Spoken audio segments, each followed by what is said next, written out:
How you doing? Good evening. It's pretty late at night. Um, it's been about a couple weeks already since the opener of Dungeness season, so it was too rough about 2 weeks ago when the opener was, and then the past couple weeks I couldn't just go out because of tend to family and my wife and stuff. But I have 6 cages here, all ready to go. I have my buoys and rope outside, all nicely packed and wrapped up. Just want to show you my setup. I'm gonna try to do an overnight soaking.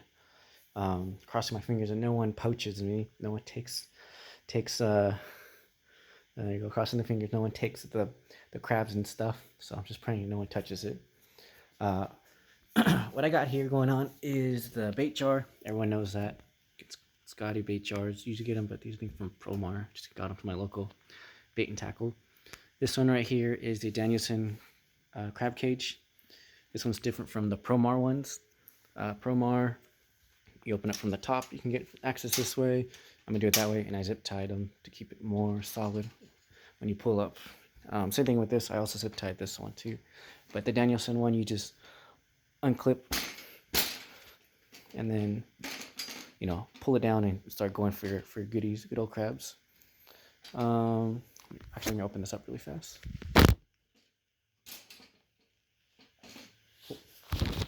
Okay, so I have 2 mesh bags. I'm gonna stuff the crap out of bait.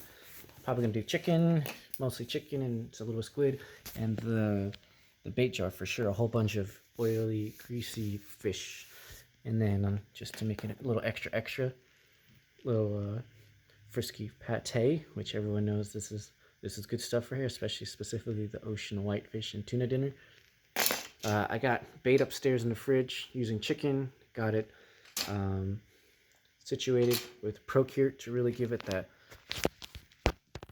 I'll deal with it later. That nice scent to really push it out, and just to make sure that this pot does not go anywhere when I drop them, I did put 5 pounds to 6 pounds on each crab cage, so that should be suffice for what the reports I'm seeing when I'm gonna go. Swells will be 4 to 5 feet for the next couple of days when I go out.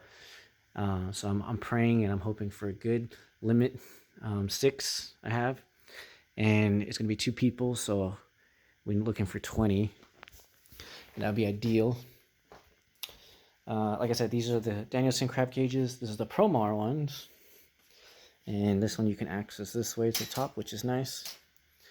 And same thing, got the bag, and I have this one right here. This one's slightly different from the other one, just because at the time I couldn't find all these. Everyone was buying them like crazy, these mesh bait bags, excuse me. So I just got some cheapo bag. Either way, it'll work. Yeah, I got some 5 pounds weight here. This one's down here is 6. Oh, and I noticed about the rings. Regulations here in California, you have to make sure that the ring, or the spacing outside the ring, which is this part, has to be 5 inches. If it's not 5 inches, you're going to get a fine from Department of Fish and Game. So I had to bend these things in to make sure that these points are 5 inches, which they are now. Same thing with that one. Because what happens if you lose your crab pot, God forbid you lose your crab pots, because no one wants that to happen.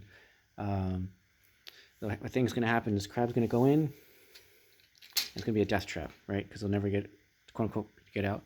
So you put these cotton ropes on here to rot away, and it'll eventually deteriorate, and this will fall, and then this is big enough a hole for crabs to go out. And so for the Promar ones, the core is right here, so the top pops off eventually too, but this is way bigger than 5 inches, so they have all this easy access to get out of here. So, alright guys, just a quick little setup. Show you what I got. 6 pots.